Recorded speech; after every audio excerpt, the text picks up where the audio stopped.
They say Spartan men feared no one, not Persians, not death, not even the gods. But there is something Sparta feared so much, they erased it from memory. The women taken in their conquests. Not killed, not enslaved, something far more chilling. Sparta didn't just conquer cities, they conquered identities, bloodlines, and the silence of women who were never meant to speak again. This is not a story of glory. This is what happened behind the curtain. What they did to these women was not punishment, it was transformation, and it was worse than death. The first thing a woman noticed in Sparta was the sound, or rather, the absence of it. No markets with laughing children, no lullabies from balconies, no songs sung by women in the fields. Only the rhythmic march of boots, the sharp crack of wood against bone in training yards, and the hum of discipline that buzzed through the very stones of the city. Sparta had no room for softness, no space for stories, and for the women taken after raids, this silence was not just a rule, it was a cage. They came from cities with names, Amyclae, Tegea, Argos, places that fell under Spartan blades, their men slaughtered, their temples looted, and their surviving women gathered not as spoils, but as materials. A captured woman was not publicly stripped or paraded. She was escorted quietly, always quietly, to the training compounds. There, she would not be beaten into obedience. She would be reshaped. Spartan women were famously free compared to the rest of Greece, but the women taken in conquest were something else entirely. They were given new names, new hair, new speech patterns. They were taught how to walk without sound, how to hold a Spartan child without showing affection, how to bleed without flinching. If she cried, she was sent back into the cold. If she screamed, her food was taken away.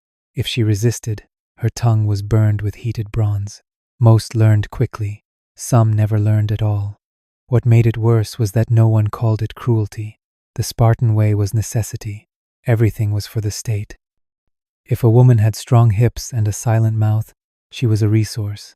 If she had soft features and foreign eyes, she was to be corrected. They did not kill the soul. They simply rewrote it, stroke by stroke, until the original self no longer stirred in the mirror. Even the other Spartan women, those born into privilege, looked away. They had been trained not to ask where their wet nurses came from, or why certain women never left the compound gates. The city functioned on silence, and silence was its most loyal citizen. These foreign women, these silent captives, were made invisible on purpose, not through chains, but through ritual, isolation, and reprogramming. And in time, when they emerged in public to carry the children of Spartan men, no one could say where they had come from. That was the point. In a city built for war, memory was the first thing to die, and for the women Sparta took, it was also the last thing they were allowed to keep. They did not come in chaos. The Spartans moved like a tide, silent, precise, and without hesitation. When they entered a city, it was not for plunder. It was for purification. The men were dealt with, first throats opened in their sleep, necks snapped in the streets, warriors cut down without ceremony. But the women were spared, or so it seemed. Pulled from the wreckage, their faces still streaked with ash, their limbs trembling from what they had witnessed, they were made to kneel in the dirt and wait. The selection was methodical. A group of Spartan officials, always men, walked the lines slowly, observing with eyes trained not for beauty, but for structure. Hips, teeth, muscle tone. Silence was a virtue. Those who cried out were struck across the face with the flat of a spear or dragged to the pyres with the corpses. Only the quiet ones were considered. Girls as young as 12 were taken. If they had not yet bled, they would be held until they did. Mothers with infants were separated immediately. The child would go to the flames or be drowned in a nearby well, depending on the overseer's mood. The mother would be stripped of name, kin, and voice. The chosen were led into wagons covered in black cloth. No one knew where the wagons went. Not even the citizens who witnessed the raids spoke of them afterward. To remember was to invite punishment, and so the silence spread, like infection. In Sparta, conquest was not about territory, it was about blood. The taken women were considered vessels for a stronger race, tools to be reprogrammed, erased, and filled with Spartan seed. The horror was not in their capture, it was in the efficiency of it all. The measured way the soldiers inspected their jaws and ribs like livestock. The way they wrote symbols in chalk on the forearms of those deemed suitable, as if cataloging items in storage. The way no one ever looked them in the eye. In most cities, war ended with fire and grief. In a Spartan raid, it ended with silence and counting. Each woman taken was tallied, not mourned. Each girl chosen was a mark of progress. They were not seen as human, not anymore. And when the black-cloaked wagons rolled out before dawn, no one cried out for them. Their fathers were dead, their mothers broken, their names already forgotten. All that remained was the number carved into stone back in Sparta, how many were gathered. How many would be remade? In time, even they would forget who they were. That was the design. Sparta did not take prisoners. It took futures and rewrote them, child by child, until no one could tell where the stolen bloodlines ended and the Spartan ones began. They were not wives. They were not slaves. They had no official title, no legal standing, no name in the records. And yet, they lived in Spartan homes, bore Spartan children, and obeyed Spartan men with a devotion that looked almost rehearsed. They were called nothing, referred to in whispers or gestures, but among themselves, if they ever dared to speak at all, they knew what they were. They were the shadow wives, women taken in conquest, reshaped and repurposed, trained to serve not just the household but the bloodline. They did not wear the garments of citizen women, nor did they eat at the same tables. They slept in corner rooms, windowless and bare, behind thick curtains that muted their breathing. Their lives were not lived in chains but in careful posture. Every gesture, every silence, every breath was calculated. These women were told that motherhood was their purpose, but the children they bore were taken from them before they could remember a face. Boys were raised by the state, sent to the agog where their mothers' names were never spoken. Girls, if healthy, were assigned to Spartan families who could not conceive, passed off as foundlings or cousins from distant branches. The shadow wives would hear their babies cry from behind stone walls, but they were not allowed to respond. Attachment was seen as weakness. Love was rebellion. And rebellion had consequences. Some were punished through starvation, others through isolation so complete it unraveled the mind. A few disappeared entirely. The guards said they ran. The older women knew better. There were no doors to run through. The irony was bitter. Sparta was known across Greece for its respect towards citizen women. Spartangan-born wives could own land, receive education, and speak freely in public. But for the women taken by conquest, this freedom was a myth dangled just out of reach. They were close enough to touch it, but not live it. They watched from the shadows as the official wives walked past them, heads high, bellies round, names intact, and yet, even those wives feared them not out of guilt, but superstition. Everyone knew that a woman who birthed in silence, who loved in silence, who buried her identity and still obeyed must carry something cursed. A scream swallowed long enough begins to rot, and in the stillness of those back rooms, there were rumors that some of the shadow wives whispered to the gods of their old cities, that some cursed the soil, that some carved the names of their dead into the wooden beams at night, long after the household had gone to sleep. No one ever checked, no one ever said their names, but they were there, raising children who would never know them, dying in rooms no one entered. Forgotten not by accident, but by design. Sparta remembered only what made it strong, and silence was the strongest material of all. There was a test. It came after the taking, after the silence, after the training that stripped them of language and lineage. It came when their bodies were no longer foreign but Spartan-shaped, when their backs were straight, their eyes downcast, and their mouths stitched tight with invisible thread. The test was called necessary, natural, but the women knew better. They called it, in private breath, the milk test. It was not a question of love or care, not even of health. It was a measurement of usefulness, of compliance, of survival. The first time it happened, the girl was no older than 15. Her name was something soft before it was stolen. She had just given birth, her belly still heavy with emptiness, when a Spartan midwife took the child from her arms and replaced it with another, a boy with sharp features and silent lungs.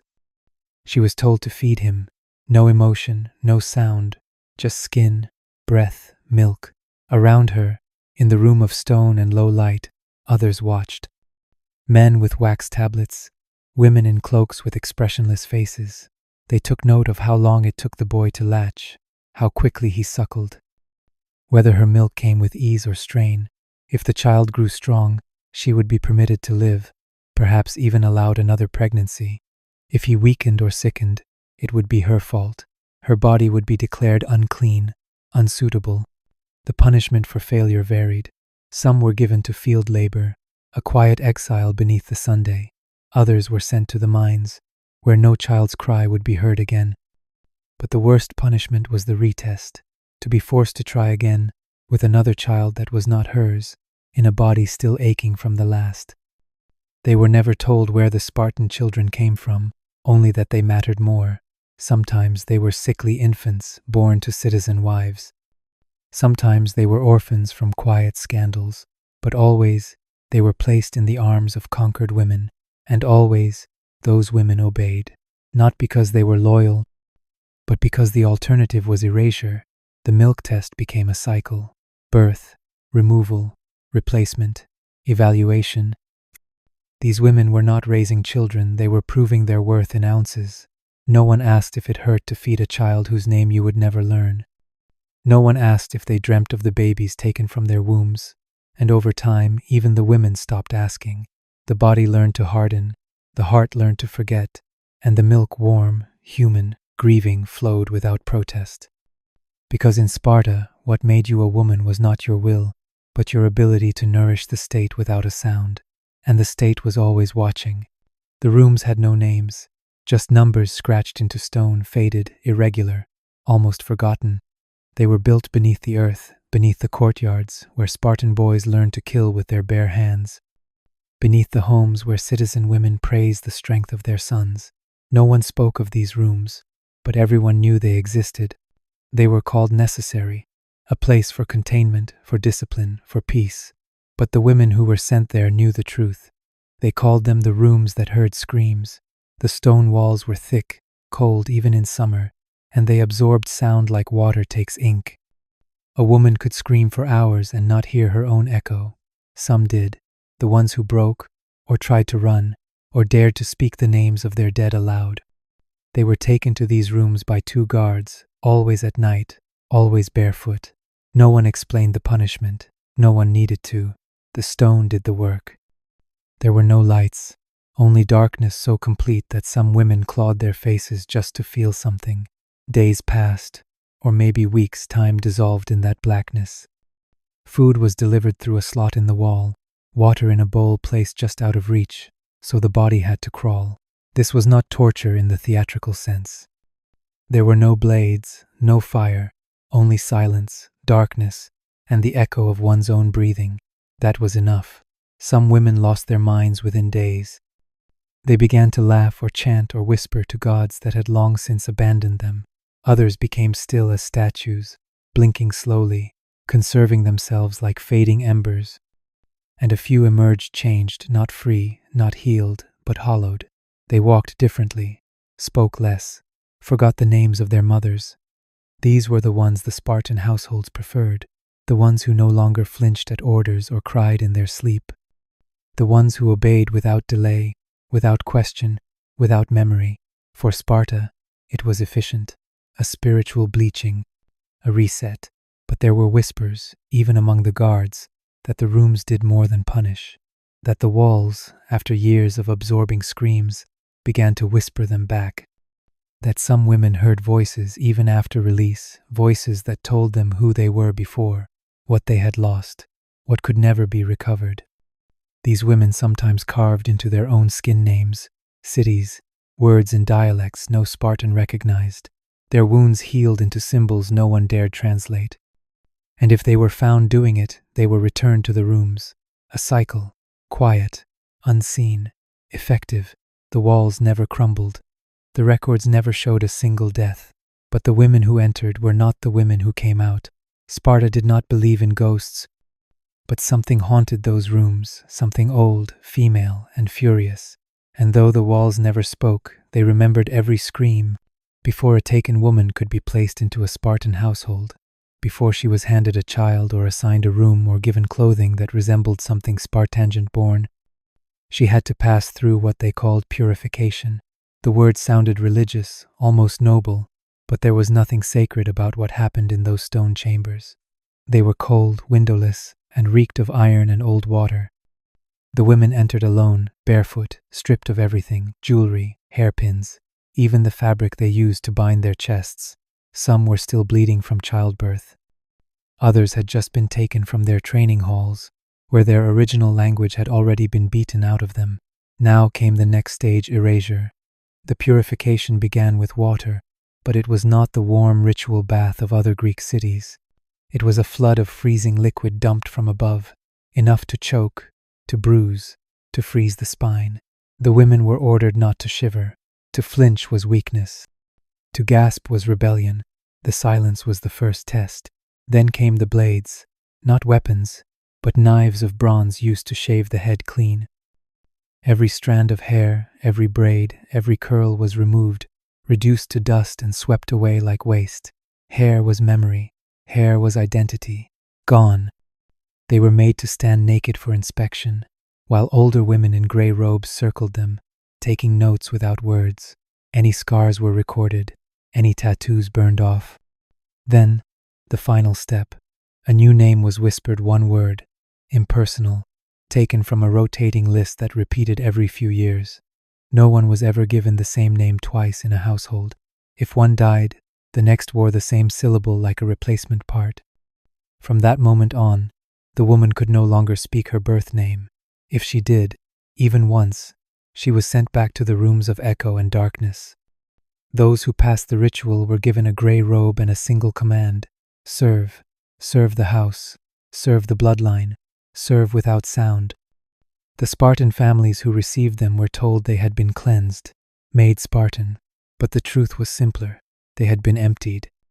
Whatever gods they once prayed to, whatever songs their mothers sang to them, whatever scent their old homes carried, all of it was drowned, shaved, cut, silenced. In their place stood a figure that looked like a woman, moved like a servant, and bled like a mother, but inside was only a carefully constructed absence. Some whispered that these women still carried their memories like hidden seeds, waiting to bloom when the house was quietest, that they whispered foreign prayers to the babies they fed, that they watched the Spartan wives with eyes that did not blink. But if any of that was true, Sparta never noticed, or worse, Sparta did, and it preferred them that way. The women who died in childbirth were not mourned. There were no offerings left at their door, no songs, no funeral rites. In Sparta, death was only honored if it served the state, and though these women gave everything, not even their last breath was considered worthy of remembrance. The moment the child was pulled from their body, their purpose was fulfilled. If they lived, they would be assigned another role, another child, another silence. But if they bled too long or stopped breathing altogether, they were taken out before the sun rose. No one saw the bodies leave. That was the rule. Some were burned in dry pits outside the city walls, far from the honored tombs of warriors. Others were buried beneath fields with no markers, where the soil was hard and the ground shallow. Their names were not carved into stone. Their children were not told who bore them. The midwives were instructed to forget. It was easier that way. Clean, efficient, Spartan. There was one girl, not yet 17, who died with her child still half-born. They said she never cried out, not once, even as her body tore open.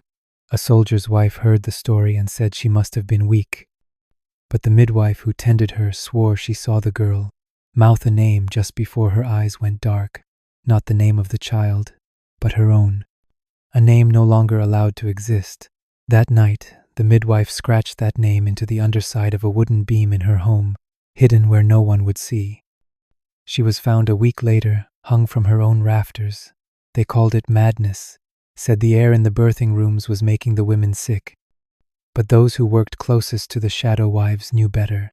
They had seen the way grief clung to the walls, the way the silence of the dead felt heavier than the screams of the living. The children born from these women were sent to the agog or placed in foster homes. No one told them of their origin. If they asked, they were beaten. If they refused to eat, they were starved until they learned discipline. Some children cried at night for mothers they couldn't name. Others never cried at all. And the cycle continued. The state grew stronger, its warriors more disciplined, its women more obedient. But beneath the surface, beneath the training grounds, beneath the perfect bodies of its soldiers, beneath the myths told to future generations lay the truth.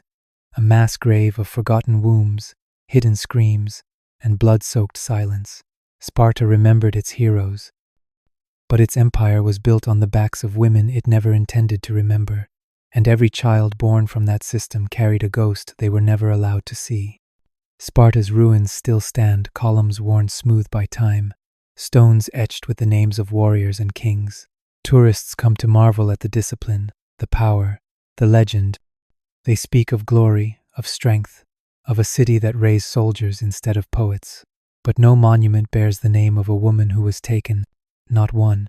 Walk through the remains of what was once a home, and you'll find traces of Spartan life, training grounds, weapons racks, altar stones. But the back rooms, the ones with no windows, no records, no words, have crumbled into dust, as if they were never there. As if the women who lived in them were a dream Sparta chose to forget.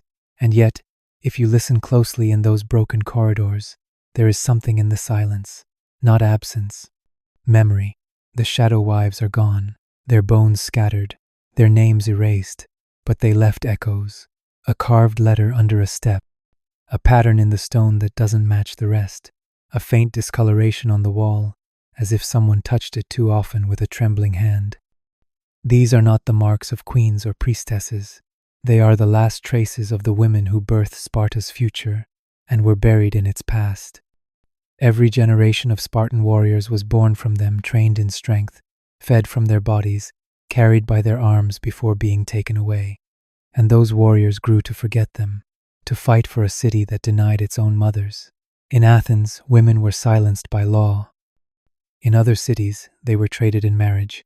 But in Sparta, the women taken in conquest were unmade and repurposed not just for labor or pleasure, but for legacy. They were erased with purpose, so thoroughly that even modern historians struggle to trace their existence. And maybe that was the final cruelty. Not that they died nameless, but that their silence became structural, a foundation. Their obedience was transformed into myth, their pain into policy. Sparta survived because these women did not, and the city's pride, its warriors, its victories, its eternal flame of discipline was lit by stolen lives no one was meant to remember. But history has a strange way of breathing through the cracks. Some say that when a woman stands too long near the ruins, she feels a chill, even in summer, that her skin prickles, her heart races, her breath catches not from fear, but recognition. As if something old and unseen is watching, waiting, remembering what no one else will. And maybe that is the justice. Not in statues or scrolls, but in the refusal to forget. In the telling of stories meant to stay buried. Sparta may have taught its children to forget their mothers.